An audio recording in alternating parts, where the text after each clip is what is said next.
In a beautiful green forest lived a giant bear named Bruno.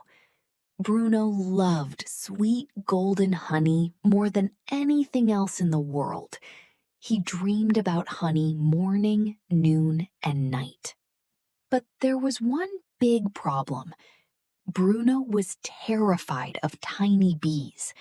Even the smallest buzzing sound made the giant bear jump in fear and run away. Whenever Bruno saw a bee, he panicked wildly. He crashed through bushes, tripped over rocks, and ran faster than any animal in the forest. The tiny bees could barely keep up. One day, Bruno had a strange idea. If I wear bee-proof armor, the bees can't scare me anymore, he said proudly. So he began building armor from pots, pans, buckets, and kitchen spoons. When Bruno finished, he looked absolutely ridiculous. Pots covered his arms, pans protected his belly, and a giant bucket sat on his head like a helmet. The squirrels laughed so hard they nearly fell from the trees. Clang, bang, crash. Bruno stomped loudly through the forest in his heavy armor. Birds flew away in surprise, while rabbits covered their ears from all the noise.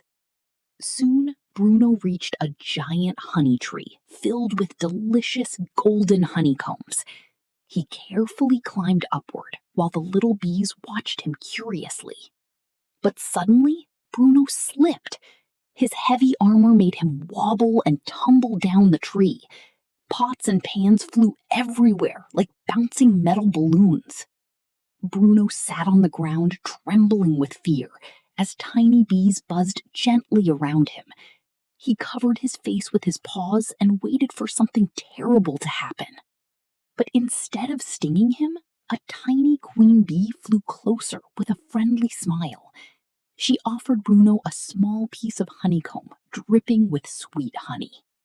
Bruno slowly opened his eyes and realized the bees were not trying to hurt him at all. They simply wanted kindness and respect. For the first time, Bruno felt calm around the buzzing bees. Soon, Bruno and the bees began working together. The bees showed him how to collect honey carefully, and Bruno helped carry the heavy jars. Together, they made the perfect team. From that day on, Bruno walked through the forest without any silly armor. The bees buzzed happily beside him, and Bruno